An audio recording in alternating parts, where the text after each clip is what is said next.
आज हम बात करेंगे सीटेट के प्रीवियस ईयर के पेपर के बारे में जो आपके एग्जाम्स के लिए इम्पोर्टेंट है। ये हमारा प्रीवियस ईयर का पेपर है, इससे आपको अंदाज़ा मिलेगा कि 2024 में कैसे क्वेश्चन पूछे जाएंगे। अगला क्वेश्चन कह रहा है कि कक्षा में किसी संसाधन का प्रयोग करते समय एक शिक्षक के लिए ये सुनिश्चित करना आवश्यक है कि विषय की भाषा एवं चित्र when using a resource in the classroom it is important for a teacher to ensure that the language and image of the material are. Option A है बोधगम्य हो यानी अंडरस्टैंडेबल हो, ऑप्शन बी है लैंगिक संवेदनशील हो यानी कि वी जेंडर सेंसिटिव हो, ऑप्शन सी है हमारा कि सामाजिक पदानुक्रम और असमानताओं के आलोचनात्मक हो, बी क्रिटिकल ऑफ सोशल चीज एंड इनक्वालिटीज। हमें चूज द राइट ऑप्शन, तो हमें इसमें से सही ऑप्शन चुनना है। तो पहला है कि ओनली ए नहीं केवल एक सही है, ऑप्शन बी है ए बी एंड सी यानी ए बी और सी सही है, और ऑप्शन सी है ए एंड बी यानी कि ए और बी सही है, और ऑप्शन डी है कि ओनली सी केवल सी सही है।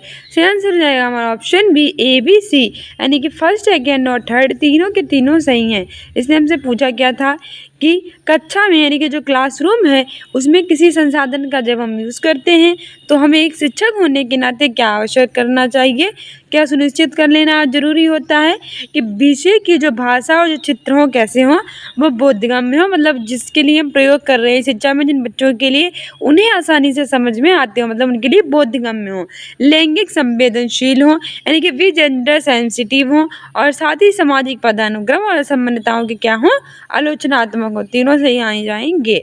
हम हमारी व्याख्या देख लेते हैं। हमारी व्याख्या भी कह रही है कि कक्षा में हम जब किसी संसाधन का प्रयोग करते हैं तो हमें शिक्षक होने एक टीचर होने के नाते ये हमारा दायित्व होता है कि विषय की भाषा और चित्र जो होते हैं वो बोधगम्य हो, लैंगिक संवेदनशील हो और सामाजिक पदानुक्रम और अन्य असमानताओं के कैसे हों आलोचनात्मक हों। इस प्रकार विकल्प बी के अंतर्गत ए बी सी सही हों। संसाधन कक्ष का एकमात्र उद्देश्य होता है कि व्यक्तिगत और नवाचारी शिक्षण विधियों के माध्यम से ऐसे बच्चों की अंतर्निहित क्षमता को बाहर निकालना जिनका प्रदर्शन टेस्ट या परीक्षा में अपनी वास्तविक क्षमता से कम है। मतलब हर एक व्यक्ति के अंदर कुछ ना कुछ योग्यताएं होती हैं, कुछ ना कुछ उनके उद्देश्य होते हैं, उन सबको बाहर निकालना ही टीचर का दायित्व होता है। कैसी व्यक्तिगत क्षमताएं उनकी होती हैं, ठीक है। संसाधन कक्षा सभी विषयों के सभी पाठों के लिए कक्षा की गतिविधियों का क्या होते हैं, खजाना होते हैं। अगला क्वेश्चन कह रहा है कि कॉलम ए एक अध्यापक द्वारा जांच प्रश्नों की तकनीक को दर्शाता है और जो कॉलम बी है उससे संबंधित विस्तार की, तो कॉलम ए को बी के साथ मिलान करना है। Column A gives technique of probing questions for a teacher and column B gives few statements related to that match column A with B. तो हम कॉलम ए को कॉलम बी से मिलान करना है। तो हमारा पहला है कि अधिक जानकारी को इकट्ठा करना, सीकिंग फर्दर इंफॉर्मेशन में कि छात्रों को संकेत देना कि to give hints to the peoples. तीसरा कह रहा है कि पुनः केंद्रित करना है, रीफोकसिंग, और दूसरा भी कह रहा है इसमें से कि प्रश्नों को और छात्रों की तरफ निर्देशित करना, to direct the question to many peoples. तीसरा कह रहा है कि याद दिलाने का प्रयास करना, प्रॉम्प्टिंग, और इसमें कह रहा है कि छात्र से और जानकारी इकट्ठा करना, to shed more information from the people. चौथा कह रहा है कि पुनः निर्देशित करना, रीडायरेक्शन, और इसमें क्या बिंदु पर और प्रश्न पूछना, to ask a related question on what the people has already studied. तो इसमें हमारा देखो इसका करेक्ट ऑप्शन सही मिलान करना है, तो सही आंसर हो जाएगा इसमें हमारा ऑप्शन ए का थर्ड था, बी का फोर्थ था, सी का वन था और डी का सेकेंड था। हमारी व्याख्या भी कह रही है कि कॉलम ए को कॉलम बी से मिलान करने पर इस प्रकार है कि अधिक जानकारी को इकट्ठा करना मतलब छात्र से और जानकारी इकट्ठा करना, पुनः केंद्रित करना मतलब छात्र से उसी बिंदु पर फिर से क्या कर लेना, प्रश्न पूछ लेना, याद दिलाने का प्रयास करना मतलब छात्रों को क्या देना, संकेत देना, और पुनः निर्देशित करना मतलब प्रश्नों का और छात्रों की तरफ क्या करना, निर्देशित करना। ठीक है। अगला क्वेश्चन कह रहा है कि भारतीय लोकतंत्र की एक महत्वपूर्ण प्रक्रिया के रूप में चुनाव के थीम पर प्रयोगात्मक अधिगम में संलग्न करने के लिए निम्नलिखित में से कौन सी अति प्रभावशाली शिक्षण शास्त्रीय रणनीति होगी?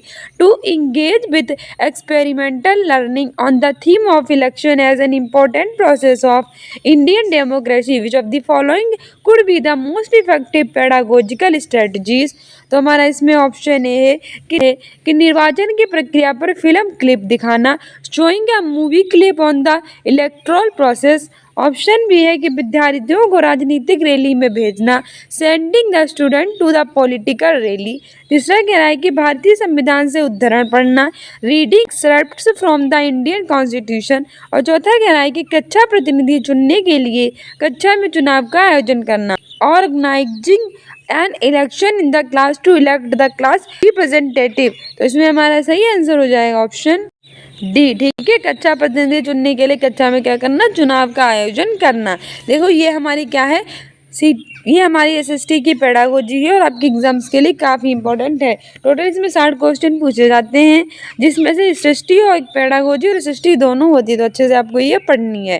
तो भारतीय लोकतंत्र के एक महत्वपूर्ण प्रक्रिया के रूप में अगर आप चुनाव की थीम पर प्रयोगात्मक अधिगम में संलग्न करने के लिए गतिविधि को अपनाना चाहते हैं, तो इसमें से सबसे अच्छी होगी कि आप कक्षा में क्या करें?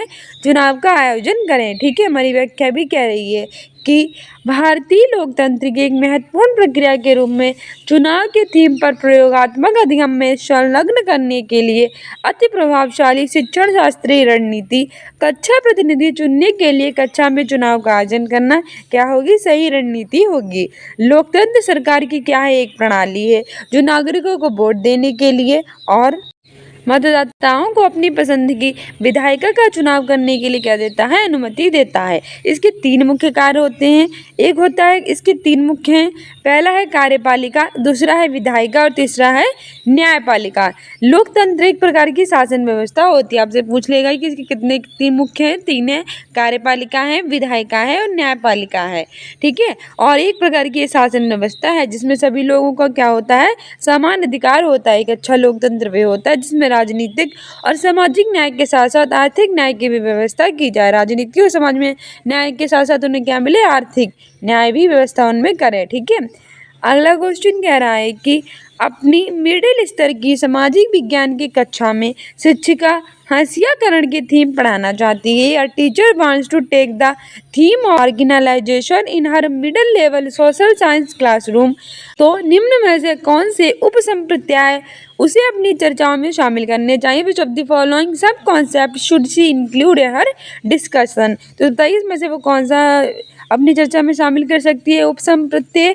ऑप्शन ए है घेटोइजेशन, ऑप्शन बी है तुलनात्मक वंचन, ऑप्शन सी है विस्थापन है डिप्लेसमेंट और ऑप्शन डी है मुख्य धारा मेन स्ट्रीम। तो इसमें हमारा करेक्ट ऑप्शन चूज करना है। तो इसमें हमारा सही आंसर हो जाएगा ऑप्शन ए। ठीक है, ओनली ए, बी एंड सी, यानी कि ए, बी और सी हम इसमें शामिल कर सकते हैं। कौन कौन से? घेटोइजेशन, तुलनात्मक वंचन और विस्थापन, तीनों को हम क्या कर सकते हैं? शामिल। मुख्य धारा को नहीं शामिल कर सकते। क्यों? व्याख्या देख लेते हैं। अपनी मिडिल स्तर की सामाजिक विज्ञान की कक्षा में शिक्षिका अगर हास्याकरण की थीम को पढ़ाना चाहती है, अगर वो क्या करती है? हास्याकरण की जो थीम है उसको पढ़ाना चाहती है अपने क्लासरूम में सोशल साइंस की, तो इसके अंतर्गत वो घेटोइजेशन, तुलनात्मक वंचन और विस्थापन जैसे जो उपसंप्रदाय है उसको वो अपनी कक्षा में क्या कर सकती है? शामिल।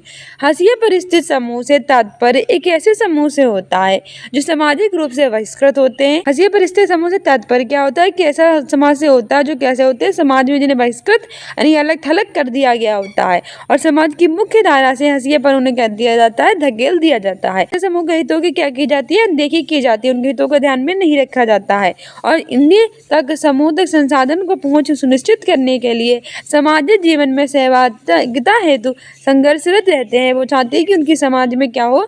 एक बराबरी हो। इसके लिए वो काफ़ी संघर्ष करते हैं। ये प्रायः अल्पसंख्यक वर्ग के अंतर्गत आते हैं। इनके पास रोजगार के अवसर भी कमी होते हैं, इनके पास शिक्षा का अभाव होता है, समाज में सुरक्षा का भी अभाव होता है। मतलब समाज में सुरक्षा भी नहीं दी जाती है और शिक्षा भी नहीं दी जाती है। इस पर सही है। अगला क्वेश्चन कह रहा है कि सामाजिक विज्ञान की पाठ्य पुस्तकों में शब्द संकलन प्रस्तुत होता है। Glossary is provided in social science text books as. Option A कि शब्दकोश के रूप में जो महत्वपूर्ण संप्रदायों की परिभाषाओं को याद करवाने में मददगार है। a dictionary that helps in memorizing definitions। दूसरा कह रहा है कि शब्दों के प्रयोग को समझने के औजार के रूप में a tool to be used for understanding uses। Option C है शब्दों के संदर्भ में प्रयोग करने वालों के औजार के रूप में a tool to provide contextual use of words। तो इसमें से हमें प्रियोड ऑप्शन को चूज करना है, मतलब सही विकल्प चुनना है। सही आंसर हो जाएगा ऑप्शन बी और सी इसमें से सही है। ठीक है, हमारी व्याख्या भी कह रही है कि सामाजिक विज्ञान की पाठ्य पुस्तकों में शब्द संकलन प्रस्तुत किया जाता है और शब्दों के प्रयोग को समझने के औजार के रूप में और शब्दों के संदर्भ के रूप में प्रयोग करने वाले औजारों के रूप में।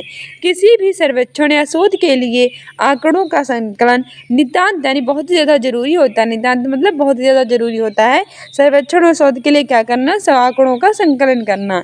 जब तक शोध विषय से संबंधित जो तथ्य होते हैं उनको निश्चित विधियों का प्रयोग करके एकत्रित नहीं करते हैं तब तक शोध के आधार पर कोई भी निष्कर्ष नहीं निकाल सकते और ना ही उनके नियमों का निर्माण हम कर सकते हैं। संकलन शोध प्रक्रिया का क्या होता है, मुख्य चरण होता है। सामाजिक विज्ञान के अंतर्गत आंकड़ों को एकत्र करने की आवश्यकता हमें तब फील होती है जब हम तथ्यों के आधार पर उनका विश्लेषण और व्याख्या करते हैं और सामाजिक वास्तविकता के संदर्भ में सही परिणाम को प्राप्त करते हैं।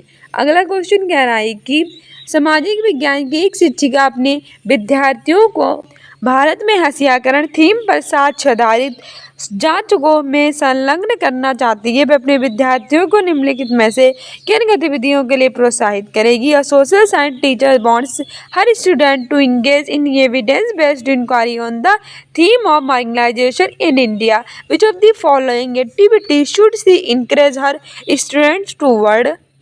ऑप्शन ए है कि विभिन्न समूहों की साक्षरता दरों, आंकड़ों व रिपोर्ट्स का एकत्रित करना, collection of reports and data on literacy rates of different communities.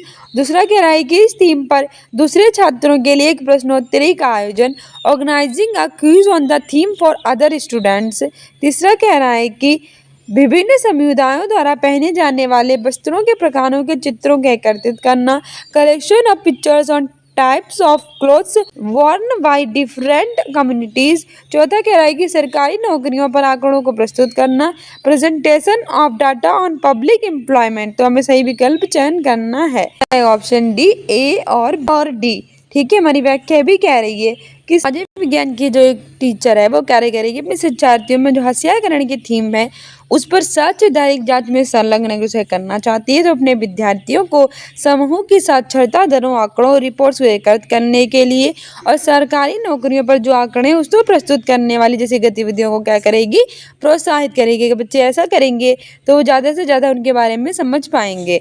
हसियाकरण से तात्पर्य होता है एक ऐसे समूह से जो कि सामाजिक रूप से क्या कर दिए गए हों, बहिष्कृत मतलब अलग थलग कर दिए गए हों समाज की मुख्य धारा से, उन्हें मुख्य धारा से हंसिए पर धकेल दिया जाता है और ऐसे समूह के हितों की क्या देखी की जाती है, अनदेखी, मतलब उनके हितों पर ध्यान नहीं दिया जाता है। इसीलिए डी के अंतर्गत ए और डी सही होता है।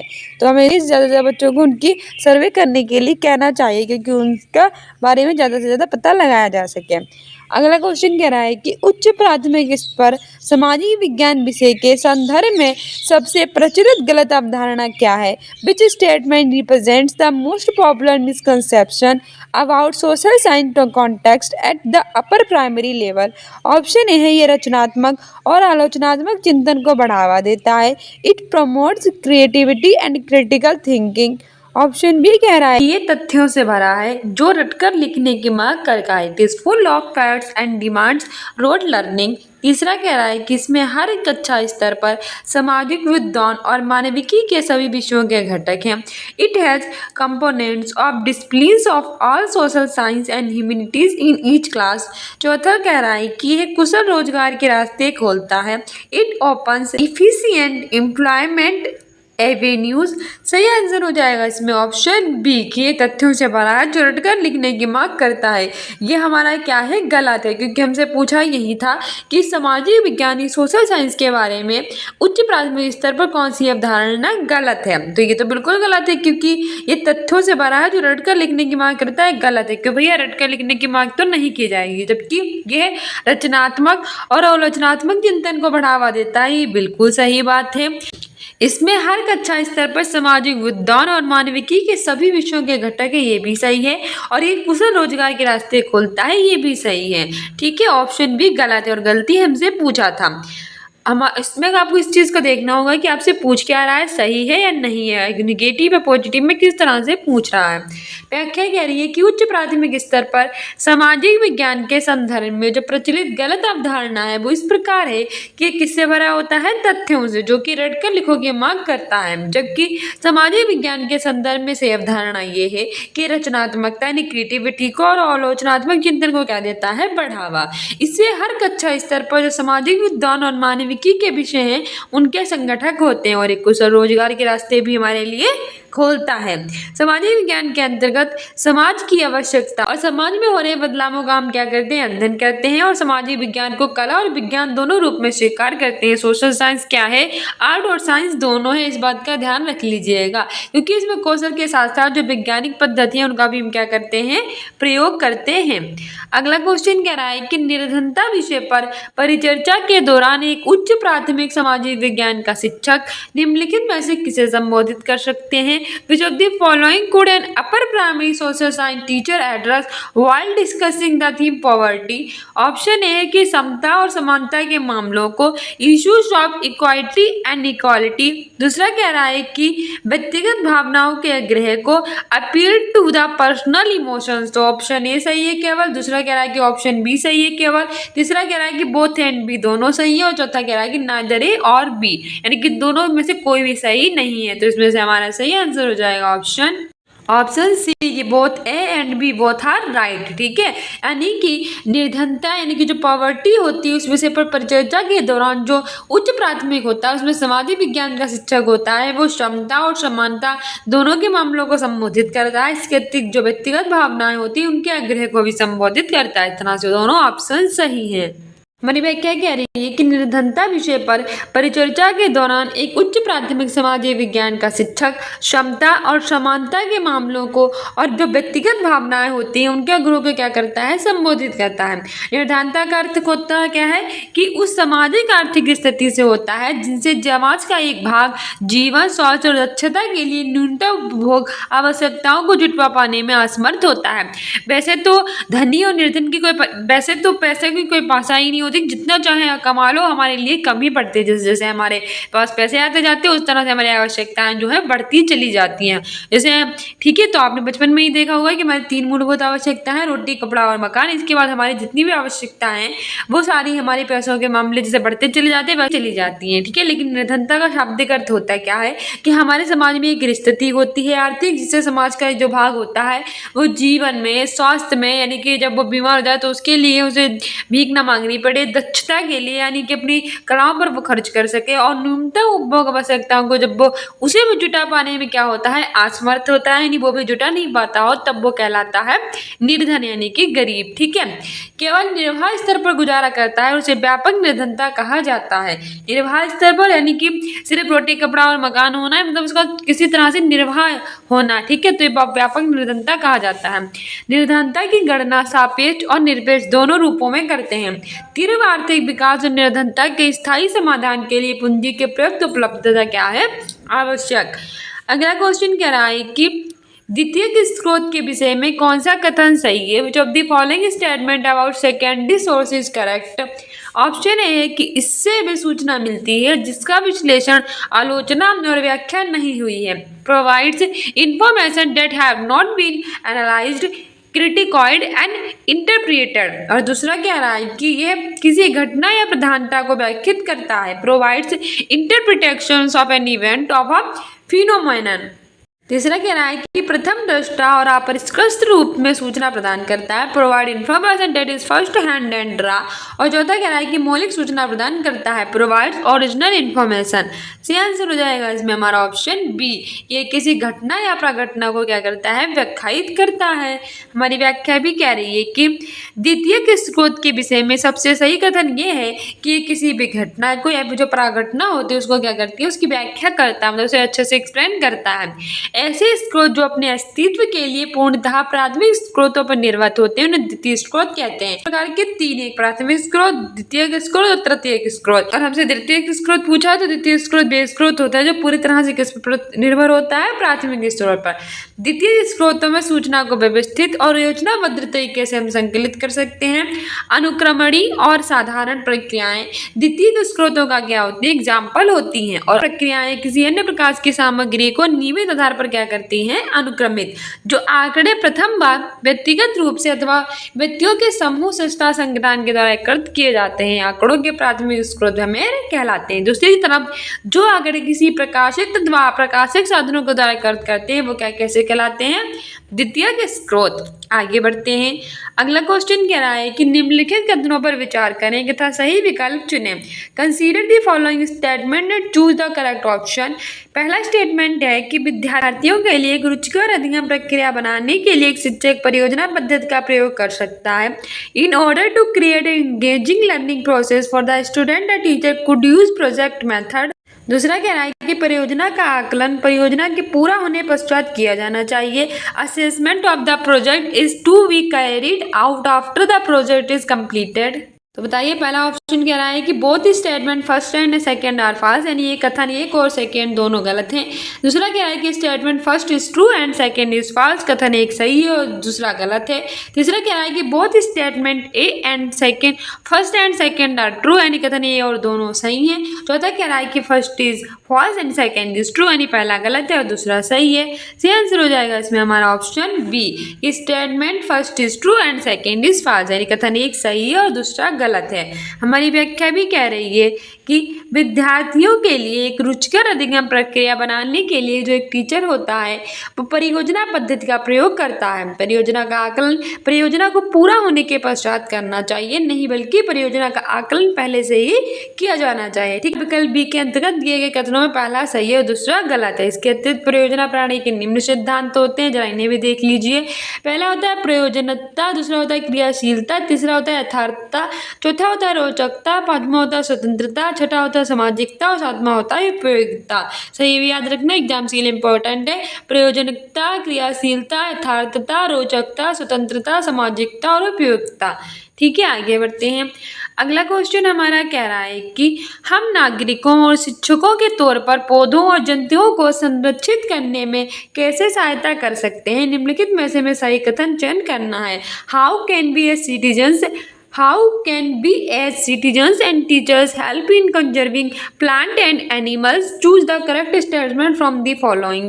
पहला कह रहा है कि शिक्षार्थियों एवं सामुदायिक सदस्यों द्वारा वृक्षारोपण, planting of trees by students and community members. दूसरा कह रहा है कि उद्यानों और रिक्त स्थानों में कूड़ा डालना, dumping of garbage in vacant spaces and parks.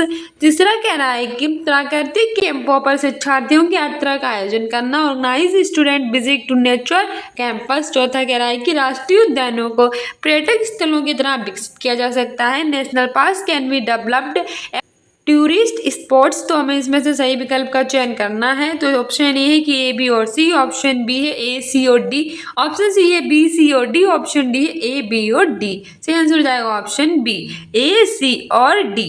ठीक है, हमारी व्याख्या भी कह रही है कि हम नागरिकों और शिक्षकों के तौर पर क्या कर सकते हैं कि पौधे और जो जंतु होते हैं उनको संरक्षित करने में निम्न सहायता कर सकते हैं, जैसे कि शिक्षार्थी जो होते हैं और सामुदायिक सदस्यों द्वारा वृक्षारोपण कर सकते हैं, प्राकृतिक कैंपों पर हम शिक्षार्थियों की यात्रा का आयोजन कर सकते हैं, राष्ट्रीय उद्यानों को पर्यटक स्थलों की तरह विकसित कर सकते हैं और यह सुनिश्चित करें कि वे जानवरों को और पौधों का सम्मान करते हैं और समुदाय के लिए उनके महत्व को भी समझते हैं।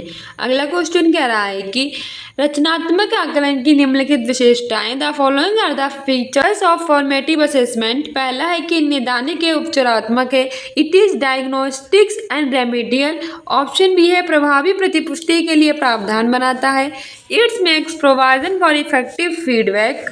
तीसरा कहना है कि विद्यार्थियों के कमजोर क्षेत्रों की जानकारी उनके माता पिता को उपलब्ध कराता है, it provides a report on student weak areas to parents. चौथा कह रहा है कि विद्यार्थियों के पूर्व ज्ञान पर बनता है, it builds upon a students prior knowledge. तो हमें मोस्ट अप्रोप्रिएट ऑप्शन चूज करना है। तो हो जाएगा इसमें हमारा ऑप्शन बी, ए, बी और सी। हमारी व्याख्या भी कह रही है कि रचनात्मक आकलन की निम्नलिखित विशेषताएं, ये नैदानिक और उपचारात्मक होता है। ये प्रभावी प्रतिपुष्टि के लिए प्रावधान बनाता है।